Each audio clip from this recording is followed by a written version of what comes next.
Hey, behind me right here you'll see a new air compressor. I've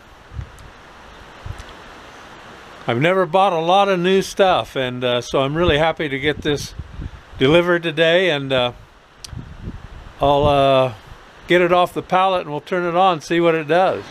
So I brought her out here in the sun where we can all admire her together.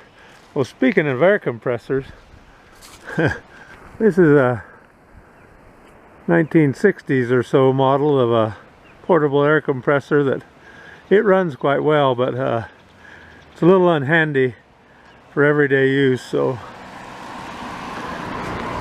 But this is a BelAir air compressor, just delivered this morning. One thing I found I like already: flat free tires. And I guess the thing I like most of all is it's made in the USA. It's made in the USA. I didn't support China in buying this thing, so I'll get it plugged in. We'll see how it makes air. Amen? Okay, hang on. Up to 120 now.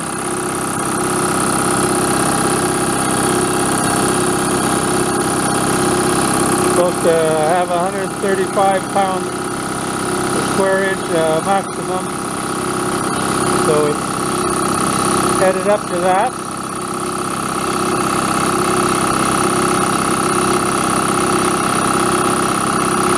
Boy, isn't it so very quiet? Wow. Really impressed.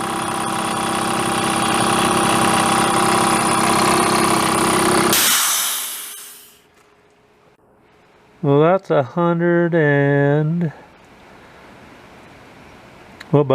yeah, that would be 140 up there, so about 130 it shut off.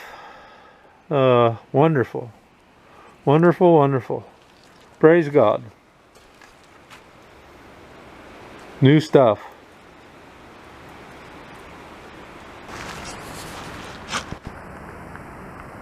So I'm just taking a little video out in front of the shop here, the Lund logging shop and the Open Door Bible Mission world headquarters, kind of. That goes up to Bear Valley, and yeah.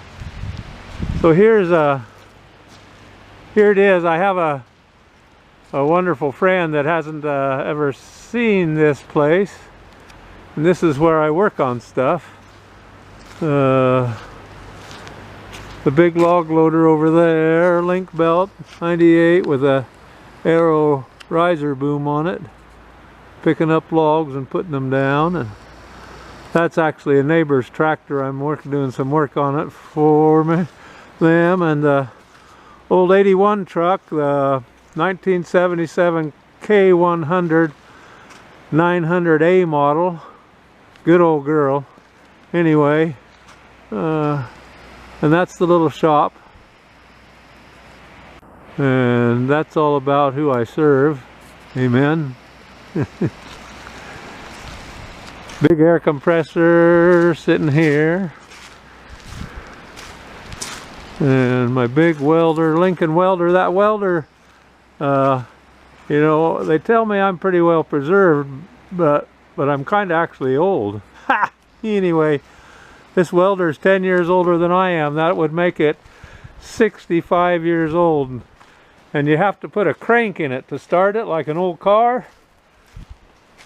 And it usually starts right up on the first spin. After you get it to the right spot, and right down there, that's where you put the crank in. Great old Lincoln welder.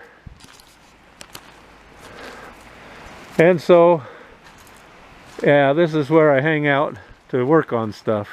And there's always stuff to be worked on, amen? You know how that goes.